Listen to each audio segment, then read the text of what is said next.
ஆரோக்கியம் தரும் உணவு நலம் சேனலுக்கு உங்களை வரவேற்கிறோம்.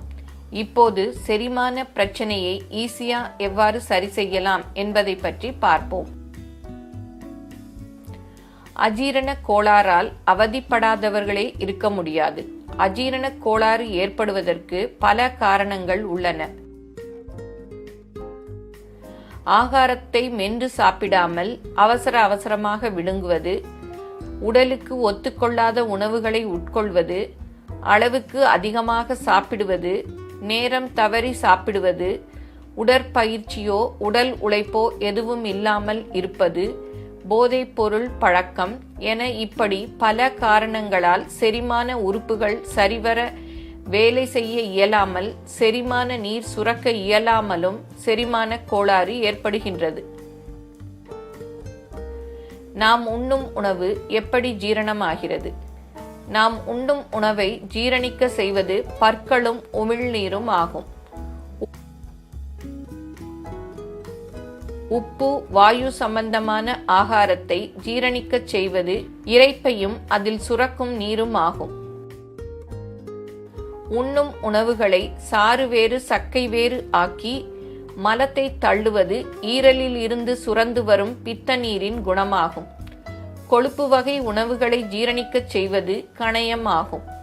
கணையத்திலிருந்து சுரந்து வரும் நீர் இதற்கு உதவி செய்கிறது. இப்படித்தான் நாம் உண்ணும் உணவு ஜீரணமாகிறது. சரி, செரிமான பிரச்சனையை சரி செய்வது எப்படி? உணவை நன்றாக மென்று அவசரப்படாமல் டென்ஷன் இல்லாமல் சாப்பிடவும்.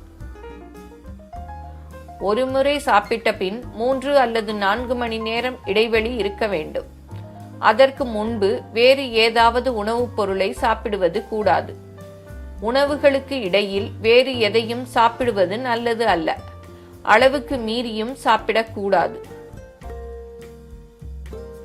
சாப்பிடுவதற்கு சற்று முன்பும் சாப்பிட்ட பின்பும் உடலுக்கு களைப்பை ஏற்படுத்தும் பயிற்சி ஏதும் செய்யக்கூடாது.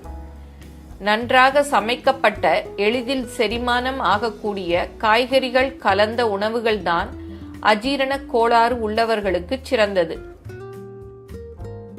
உருளைக்கிழங்கு, மாவு பண்டங்கள், இனிப்பு பண்டங்கள், பழங்கள், சர்க்கரை, நெருப்பில் வாட்டப்படாத ரொட்டிகள் ஆகியவற்றை தவிர்க்கவும்.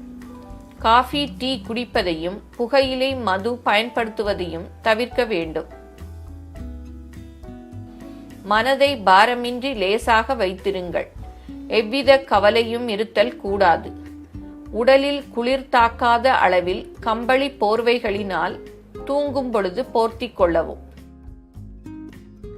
வாய்வு காரணமாக வயிறு பொறுமிக் கொண்டு சிரமம் தந்தால் மிளகு கசாயம் அருந்தவும். உணவுடன் புதினா துவையல் செய்து சாப்பிட குணமாகும். சரி, பெரியவங்க செரிமான பிரச்சனைக்கு வழி சொல்லியாச்சு. குழந்தைகளுக்கு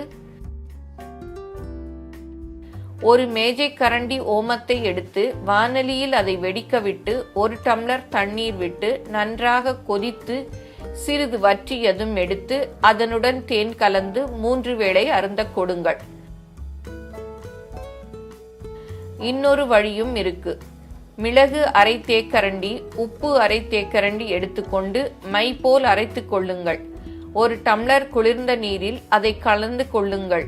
அதில் 1 தேக்கரண்டி எடுத்து தேனுடன் கலந்து கொடுத்தால் குழந்தைகளின் செரிமான கோளாறுகள் போயே போச்சு.